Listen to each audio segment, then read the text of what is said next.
Jack Land, he was a private, and he was part of the 9th, and he died last year, but it talks about the Remagen Bridge and the Battle of Denison. So, wow, well, that is a real treat. Thank you very much. I bet he would have been here. Take a picture of my mom with you with the book. Sure. I will get out of the. That's great. Yeah. Yes, he would have been. He would have been. He did that so that the person who read the book would know him and see what he did. He was always interested in history. Yeah.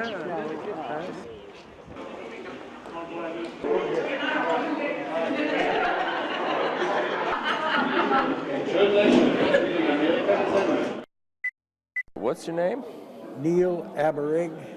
Neil. How old were you when you came through here? I think I was 23, 22 or 23. 22 or 23, Neil. And the unit that you were with? Because this bomb didn't explode. It came down through an apple tree, and I think it must have jammed the firing mechanism. Yeah, that's right. And I wanted to find out whether they had ever taken that, found that bomb and taken it up.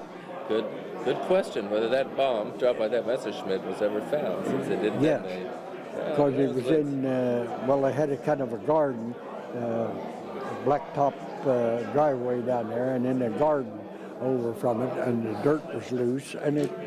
Well, there was a crater about that big and that deep. Good enough. Well, Neil, thank you very much. Well, it's a been real a pleasure. treasure. It'll be part of this museum. All right. Hi there. What's your name? Charles Eldery. Charles Eldery. Huh? And you celebrated your birthday yesterday. Yesterday, and I also celebrated it 65 years ago when I was in Remagen, 20 years old. We took a right turn, and somehow or another climbed that steep hill up there, and we got up into the little town up in above Erpen. Up above Urkel with the tank driving up the road. Yeah. Okay. And they found out that there was a tank commander missing from our company. He volunteered, and don't you think he got killed in action? Shit. Huh. After coming back from after come back from that, and not having to. That was a sad day. That was a real sad day. So we all were awarded the Bronze Star. Yeah. And our crossing of the Remagen Bridge with the 47th Regiment, Company A of 746 Tank Battalion, and I believe there was a company from the 899 Tank Destroyer Department, we were awarded the Presidential Unit Citation. And that was quite an honor. That's quite an honor. Started to sink in a little bit about the history of this place. Yeah. So I started doing a little researching about it. Good. So when I was here 5 years ago, as they say, I looked at the wall and I saw all these plaques up there, but nothing about the 9th. So when I got back home, I started investigating a little bit, and I found out that the 9th Infantry was doing something on the 65th anniversary. So I got all enthused again. Excellent. And I decided to come back. Great that you made it. And I'm glad I made the decision, because my health isn't that great about walking. And I said, oh, I know there's quite a bit of walking to do, but and my son volunteered to come with me, and he says, I'll never forget you asking me to come with you. So that's super. Yep. Wonderful. Hey, Charles, thanks a lot. Thank you. Thank you. Hi, what's your name? My name is Paul W.J. Schumacher. All right, Paul. And how old were you in March of 1945 here? 22. 22. Because if you do, and the shell comes in, you have more casualties that way. So you want to be dispersed. Yeah. That was our training anyway, so that you don't get a large number of casualties from a small amount of shelling.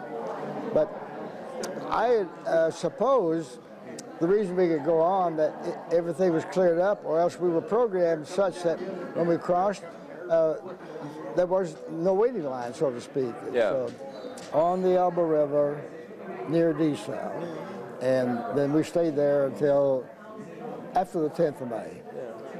Okay. Excellent. Thank you very much, Paul. Thank you. Appreciate it. Okay, I All hope the best. Hi there. What's your name? My name is Jack Jewell, Jewell. How old were you, Jack, back in March of 45 here in Remagen? I was 24. I remember the night before, which was the 7th, and we didn't know that any American troops had crossed. Okay. But the next morning, we learned that there had been a crossing, and some members of the 9th Armored had crossed. Excuse me, where were you then on the 7th? Were you up north of here towards Bad Godesberg? Or? We were, of course, west. Yeah. And I'm not sure, but maybe a little south. Okay. Well, I better not speculate. The name escapes me at the moment. On the Elbe. Yeah. So from the Rhine to the Elbe. Right. Yeah. Right. Good. Okay, Jack. Then, thank you very much. Thank you. What's your name? Henry Geary. What unit did you serve in back then? Well, L Company, 47th Infantry Regiment. Okay, we'll start with that. And how old were you back then? 19. Yeah. So. And then you get to the bridge. Did you dismount, or did you stay on the Yeah, truck? well, no, we dismounted, Yeah.